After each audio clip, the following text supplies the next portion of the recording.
नमस्कार विद्यार्थी मित्रांनो, स्वागत आहे तुम्हा सर्वांचं महा एक्झाम पॉइंटच्या एज्युकेशनल यूट्यूब चॅनलमध्ये। तर मित्रांनो, पनवेल महानगरपालिका अंतर्गत परीक्षेचं वेळापत्रक देखील जाहीर करण्यात आलेलं आहे आणि मित्रांनो आता परीक्षा येत्या 8 ऑक्टोबर पासून मित्रांनो तुमची ऑनलाईन पद्धतीनं म्हणजेच की मित्रांनो TCS मार्फत जी आहे जी की घेतली जाणारी आहे। तर परीक्षेला जाण्यापूर्वी पनवेल महानगरपालिका व TCS द्वारे काही मित्रांनो महत्त्वपूर्ण सूचना दिलेल्या आहेत, जे की प्रत्येक उमेदवाराला पाळणं अतिशय महत्त्वाचं आहे। जर तुम्ही या सूचनांचं उल्लंघन करत असाल तर मित्रांनो तुम्ही या परीक्षेला देखील मुकू शकता, तुम्हाला परीक्षा ही देता देखील येऊ शकणारी नाही आहे।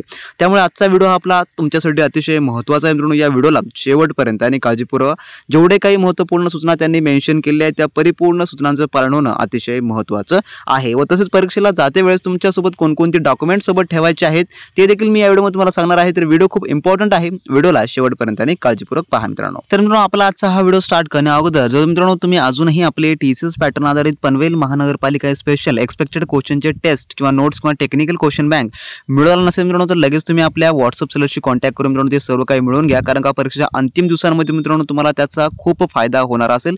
त्यामध्ये परीक्षेद्वारे विचारलं जाणारं सर्व काही मित्रांनो TCS पॅटर्न आधारित नमूद करण्यात आलेलं आहे आणि परीक्षा दृष्टिकोनातून ते मित्रांनो अतिशय महत्त्वाचं आहे। ज्या विद्यार्थ्यांना मिळवायचं असेल तर मित्रांनो त्यांनी डिस्क्रिप्शन बॉक्समधल्या आपल्या WhatsApp सेलरशी कॉन्टॅक्ट करा, ते लगेच तुम्हाला 5 मिनिटांमध्ये सर्व काही A to Z मित्रांनो मटेरियल उपलब्ध करून देण्यात येईल। तर मित्रांनो पाहूया नेमकं कोणत्या महत्त्वाच्या सूचना आहेत जे की उमेदवारांना देण्यात आलेल्या आहेत ते आता आपण सविस्तरपणे। तर मित्रांनो स्पेशली तुम्हाला जे तुमचं ॲडमिट कार्ड आता डाउनलोड करायचं सुरुवातीला, आणि हे ॲडमिट कार्ड जे आहे जेव्हा कधी तुम्ही प्रिंट कराल ते मित्रांनो कलर प्रिंट तुम्हाला ठेवायचं आहे, कारण का त्यांनी सुरुवातीलाच मेन्शन केले आहे सूचनामध्ये की उमेदवारांसाठी महत्त्वाची सूचना ज्यामध्ये 2 भाग डाउनलोड करून त्याचा रंगीत प्रत परीक्षेच्या वेळी सोबत आणणे आवश्यक आहे। तर सुरुवातीला जे आहे तुम्हाला जेव्हा तुम्ही ॲडमिट कार्ड डाउनलोड कराल ज्यामध्ये पहिली प्रत आणि दुसरी प्रत 2 प्रती आहेत, ज्यामध्ये पहिल्यामध्ये तुमचं सर्व काही जे परीक्षा केंद्राचे तपशील दिलेले आहेत तर दुसऱ्यामध्ये जे काही सूचना आहेत ते नमूद करण्यात आलेले आहेत आणि ते तुम्हाला दोन्हीही तुमच्या सोबत घेऊन जायचं आहे आणि जे कलर प्रिंटमध्ये ठेवायचं आहे। जर ॲडमिट कार्ड तुम्ही ब्लॅक अँड व्हाईट काढला असाल तर तुम्ही त्याची कलर प्रिंट काढून घ्या, तुमच्याकडे अजूनही संधी उपलब्ध आहे। त्यानंतरचा दुसरा मुद्दा किंवा दुसरी सूचना जी आहे ती अशी आहे की उमेदवाराने परीक्षेच्या वेळेस प्रवेशपत्र अर्जासोबत अपलोड केलेला फोटो चिटकवलेला सध्या कायदेशीरपणे स्वीकारण्यास योग्य मूळ स्वरूपातील फोटो परिच्छेत्र जसे की पॅन कार्ड, वाहन चालक परवाना, मतदार ओळखपत्र, पासपोर्ट, आधार कार्ड आणावे। म्हणजे की मित्रांनो जे तुम्ही फॉर्म अपलोड करते वेळेस फोटो अपलोड केला असेल तोच फोटो तुम्हाला या ॲडमिट कार्डवर चिटकवायचा आहे। ज्या ठिकाणी जागा दिलेली आहे तर त्या ठिकाणी चिटकवायचा आहे। त्यासोबतच तुमच्याकडे जे आहे ज्या डॉक्युमेंटवर तुमचे जे फोटो असेल ज्यामध्ये मतदार ओळखपत्र असो किंवा पासपोर्ट असो किंवा आधार कार्ड असो जे की पॅन कार्ड असो, तुमच्या यापैकी कोणतंही एक डॉक्युमेंट तुम्हाला सोबत ठेवायचं आहे जेणेकरून तुमचं जे आहे नाव, फोटो आणि ॲड्रेस जो आहे तो व्हेरीफाय केला जाईल त्या ठिकाणी। या दृष्टिकोनातून तुम्हाला जे आहे जे की एक स्वतःचं ओळखपत्र सोबत ठेवायचं आहे। त्यानंतर समोर त्यांनी म्हटलं आहे की या व्यतिरिक्त अन्य कोणतेही ओळखपत्राच्या छायांकित प्रती, मोबाईल फोनमध्ये IDचा स्कॅन केलेला फोटो वैध ओळखपत्राचा पुरावा म्हणून विचारल्यात घेतला जाणार नाही। म्हणजे की जर तुम्ही या 4-5 डॉक्युमेंट्सपैकी कोणतेही डॉक्युमेंट सोबत ठेवल्या नाही आणि जर तुम्ही त्या ठिकाणी जाऊन मोबाईलमध्ये माझ्या ॲडमिट कार्ड आहे किंवा मोबाईलमध्ये माझ्या मतदान कार्ड आहे, आधार कार्ड आहे, पॅन कार्ड आहे, तुम्ही ते पहा, ड्रायव्हिंग लायसन्स आहे, तर अशा प्रकारचा कोणताही प्रकार त्या ठिकाणी चालला जाणार नाही, कारण का TCS द्वारेचे त्यांचे नियम खूप कडक आहेत। त्यामुळे तुम्ही जे आहे तुमचं पहिलं तर ॲडमिट कार्ड कलर प्रिंटमध्ये काढा आणि जे तुमच्या डॉक्युमेंटवर नाव वगैरे व्यवस्थित आहे ॲडमिट कार्डवर तेच मित्रांनो डॉक्युमेंट तुम्ही सोबत ठेवा। यापैकी कोणतं बी एक डॉक्युमेंट सोबत ठेवू शकता, काही प्रॉब्लेम नाही, ज्यामध्ये तुमचं वोटर ID कार्ड असेल किंवा पॅन कार्ड असेल किंवा पासपोर्ट असेल किंवा आधार कार्ड असेल, यापैकी कोणतंही एकच डॉक्युमेंट तुम्हाला सोबत ठेवायचं आहे। जर तुम्ही 2 जरी डॉक्युमेंट नेला तरी चालेल, परंतु एकच डॉक्युमेंट त्या ठिकाणी व्हेरीफाय केलं जाणार असेल। त्यानंतर म्हटलं आहे की प्रवेशपत्र, फोटो परिचय पत्र सोबत असल्याशिवाय उमेदवारास परीक्षा केंद्रात प्रवेश दिला जाणार नाही। म्हणजे की जे तुमचं ॲडमिट कार्ड आहे आणि त्यासोबतच जे तुमचा फोटो आहे ते दोन्ही असणं आवश्यक आहे, त्याशिवाय परीक्षामध्ये तुम्हाला प्रवेश दिला जाणार नाही असं स्पष्टपणे त्यांनी सांगितलेलं आहे। तर हा एक सर्वात महत्त्वपूर्ण मुद्दा आहे तुमच्यासाठी मित्रांनो, कारण का याशिवाय पुढे तुम्हाला परीक्षा ढकलताच म्हणजे परीक्षेला जाताच येणार नाही आहे। त्यानंतर तिसरा मुद्दा असा म्हटलाय की उमेदवाराच्या ऑनलाईन अर्जातील नाव हे फोटो परिचय पत्रावरील नावाशी तंतोतंत जुळणे आवश्यक आहे। जसं की मी तुम्हाला ऑलरेडी सांगितलं आहे की तुमचं जे नाव आहे, जे तुमच्या ॲडमिट कार्डवर नाव आहे किंवा तुमच्या नावाची जी स्पेलिंग आहे ते सेम स्पेलिंग जे आहे तुमचे जे डॉक्युमेंट व्हेरिफिकेशनला देत असेल, ज्यामध्ये वोटर ID कार्ड आहे, आधार कार्ड आहे, पॅन कार्ड आहे किंवा ड्रायव्हिंग लायसन्स आहे, तर यावर ते नाव तंतोतंत मिळणं जुळणं आहे, म्हणजे जुळणं आवश्यक आहे। म्हणजेच की तुमची त्या ठिकाणची स्पेलिंग, ॲडमिट कार्डवरची स्पेलिंग आणि तुमच्या डॉक्युमेंटवरची स्पेलिंग हे सेम असणं अतिशय महत्त्वाचं आहे। जर नाव मिसमॅच होत असेल तर तुम्हाला तेथून बाद करण्यात येऊ शकतं, हे तुम्ही लक्षात ठेवून घ्या। त्यामुळे अगोदरच तुम्ही पाहून घ्या तुमच्या ॲडमिट कार्डवर कोणतं नाव नाव आहे आणि डॉक्युमेंटवर कोणतं नाव आहे जे मॅच होत असेल तेच तुम्ही त्या ठिकाणी घेऊन जा। त्यानंतर म्हटलंय की अन्यथा उमेदवारास परीक्षेत बसू दिले जाणार नाही। तसेच ज्या महिला उमेदवारांचे विवाहानंतर पहिले मधले अंतिम नाव बदलले आहे त्यांनी फोटो परिचय पत्र व विवाह नोंदणी पत्र प्रमाणपत्र राजपत्राची छायांकित प्रत सोबत आणणे आवश्यक आहे। म्हणजे की ज्या मुलींचं लग्न झालेलं आहे तर महिलांसाठी स्पेशली आहे, तर ज्या उमेदवारांचं महिला उमेदवाराचं लग्न झालेलं आहे आणि त्यांची नावात जर बदल झालेला असेल त्यांनी जे आहे त्यांचं विवाह नोंदणी प्रमाणपत्र किंवा जे एखाद्या गॅझेटेड अधिकाऱ्यांची सिग्नेचर असलेली एक छायांकित प्रत तुम्हाला सोबत घेऊन जायचे, जे की त्या डॉक्युमेंटवर एखाद्या गॅझेटेड अधिकाऱ्याची स्वाक्षरी असेल आणि त्यावर तुमची फोटो चिटकून असणं आवश्यक आहे आणि त्या फोटोवर स्टॅम्प देखील असणं आवश्यक आहे त्या गॅझेटेड अधिकाऱ्याचा। हे तुम्ही लक्षात ठेवून घ्या। ज्या मुलींचं किंवा महिलांचं लग्न झालं असेल, नावात बदल आला असेल त्यांच्यासाठी हे सर्वात महत्त्वाचं आहे। बाकी इतर कॅन्डिडेटला जे आहे त्यांच्या डॉक्युमेंटनुसारच जे की त्यांच्या नावानुसार त्यांच्या पत्त्यानुसार ते सर्व काही मॅच केलं जाणार असेल। त्यानंतर म्हटलं आहे 4था पॉईंट, उमेदवारांनी शक्यतो परीक्षा ठिकाणी 1 दिवस अगोदर भेट द्यावी आणि त्या केंद्रावर पोहोचण्याची व्यवस्था पाहावी जेणेकरून परीक्षा दिवशी कोणतीही समस्या उद्भवणार नाही। म्हणजे की तुम्हाला परीक्षेच्या 1 दिवस अगोदर त्या सेंटरला जायचं आहे, तिथे जाऊन सर्व काही तुमचं एक्झाम सेंटर वगैरे पाहून घ्या, व्यवस्था पाहून घ्या, परीक्षेच्या वेळेस कोणती प्रॉब्लेम येणार नाही यामुळे। त्यानंतर परीक्षा केंद्रात प्रवेशाच्या वेळेपूर्वी रिपोर्टिंग टाइम तसेच प्रवेश बंद होण्याच्या वेळेनंतर गेट क्लोजर टाइम कोणत्याही उमेदवाराला प्रवेश दिला जाणार नाही। म्हणजे की ती तुमच्या जे ॲडमिट कार्डवर त्यांनी रिपोर्टिंग टायमिंग दिलेले आहेत मॉर्निंग, आफ्टरनून, इव्हिनिंगचे, त्या रिपोर्टिंग टाईममध्येच तुम्हाला त्या ठिकाणी जाणं आवश्यक आहे। जर तुम्ही रिपोर्टिंग टाइम संपल्यानंतर त्या ठिकाणी पोहोचलात, 1 मिनिट जरी उशीर झाला ना तरी तुम्हाला घरला यावं लागेल। 1 मिनिट जरी उशीर झाला तरी ते तुम्हाला मध्ये ॲक्सेस घेणार नाही किंवा मध्ये तुम्हाला येऊ दिलं जाणार नाही। त्यामुळे हे एक महत्त्वाचं आहे, वेळेचं बंधन अतिशय आहे त्या ठिकाणी। त्यामुळे तुम्ही अर्धा तास किंवा 1 तास अगोदरच तुम्ही त्या सेंटरवर जा, सेंटरची चांगली पाहणी करा, आजूबाजूला कुठेतरी बसून निवांतमध्ये अभ्यास करा थोडक्यात परीक्षेपूर्वी। आणि मित्रांनो तुम्ही जेव्हा केव्हा तुमचा वेळ येईल त्यावेळेस ते तुम्हाला बोलवतील, अलॉटमेंट करतील सेंटरवर, त्यावेळेस तुम्हाला रांगेमध्ये तुम्हाला त्या ठिकाणी प्रवेश दिला जाईल। त्यावेळेस तुमचं सर्व काही ॲडमिट कार्ड व्हेरिफिकेशन होईल, डॉक्युमेंट व्हेरिफिकेशन, ही सर्व काही प्रोसेस त्या ठिकाणी पूर्ण केली जाणारी असेल। त्यामुळे रिपोर्टिंग टाइम हा अतिशय महत्त्वाचा आहे। आणि जेव्हा किंवा क्लोजर टाइम असेल म्हणजे की परीक्षा परिपूर्ण संपल्यानंतरच तुम्हाला तिथून बाहेर सोडलं जातं। परीक्षेच्या अगोदर मध्येच पेपर देखील तुम्हाला ऑफ करता येणार नाही आणि परीक्षा पूर्ण झाल्यावरच तुम्हाला बाहेर यावं लागणार असेल।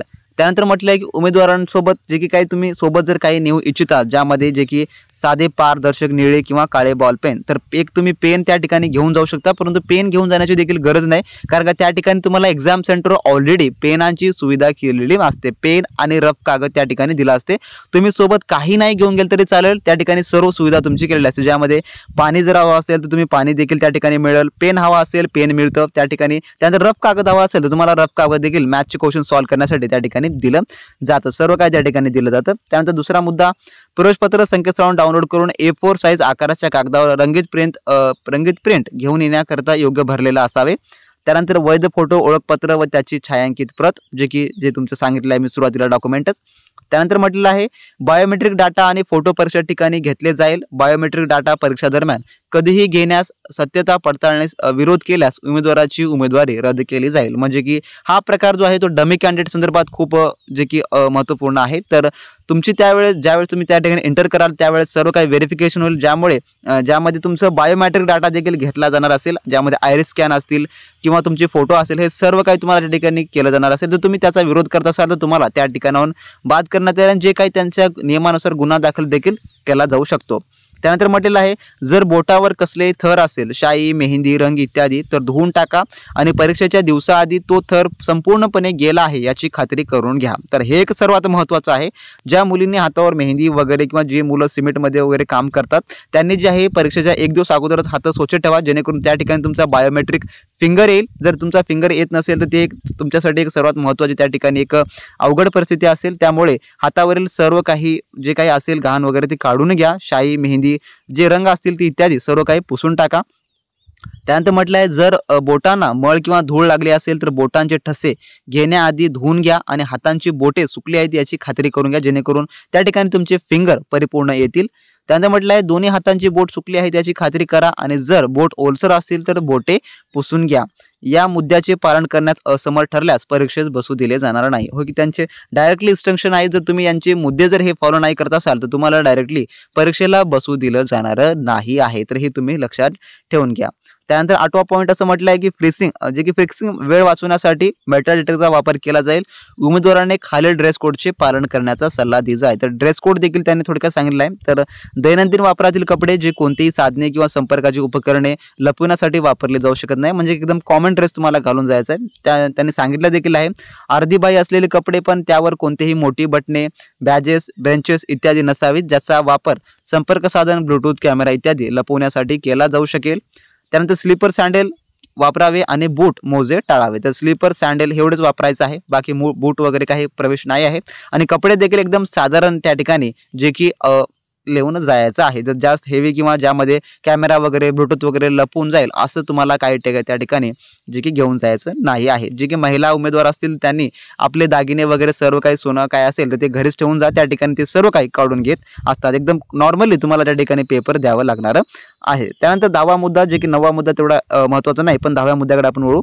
तर परीक्षा दरम्यान उमेदवार जर काही संशयास्पद हालचाली किंवा वागणूक करताना आढळल्यास त्याच्यावर उमेदवाराची पुन्हा पूर्ण झडती घेतली जाईल. तसेच बायोमेट्रिक आयरिस पुन्हा तपासले जातील. जर एखाद्या उमेदवारांना त्यांना डाऊट येत असेल एक्झाम सेंटरमध्ये तर ते परत तुमची पूर्ण झडती घेऊ शकतात आणि त्या ठिकाणी परत तुमचे जे आयरिस वगैरे फिंगरप्रिंट आहे जे की परत चेक करण्याचा त्यांना अधिकार आहे. त्यानंतर म्हटलं 11वा पॉईंट, उमेदवाराने कोणत्याही प्रकारची गैरवर्तणूक करणे, कॉपी करणे, डमी उमेदवार बसण्याचा प्रयत्न करणे असे प्रकार आढळून उमेदवाराविरोधात पोलीस तक्रार केली जाईल. तर उमेदवाराविरोधात केली जाईल, त्यासोबत जे डमी कॅन्डिडेट आहे त्यावर देखील जे की कारवाई केली जाणार असं जे आहे त्यांनी सांगितलेलं आहे. त्यानंतर 12वा मुद्दा असा आहे की परीक्षा केंद्रात उमेदवारांना कोणत्याही व्यक्तिगत वस्तू जसे की इलेक्ट्रॉनिक्स उपकरणे, स्मार्ट वॉच आणि इतर बंदी घातलेल्या प्रतिबंधित वस्तू पाळण्यास परवानगी नाही. अशा कोणत्याही प्रतिबंधित विद्यार्थी परीक्षाकर्त्याकडे सापडल्यास त्या उमेदवारास परीक्षेत बसू दिले जाणार नाही याची नोंद घ्यावी.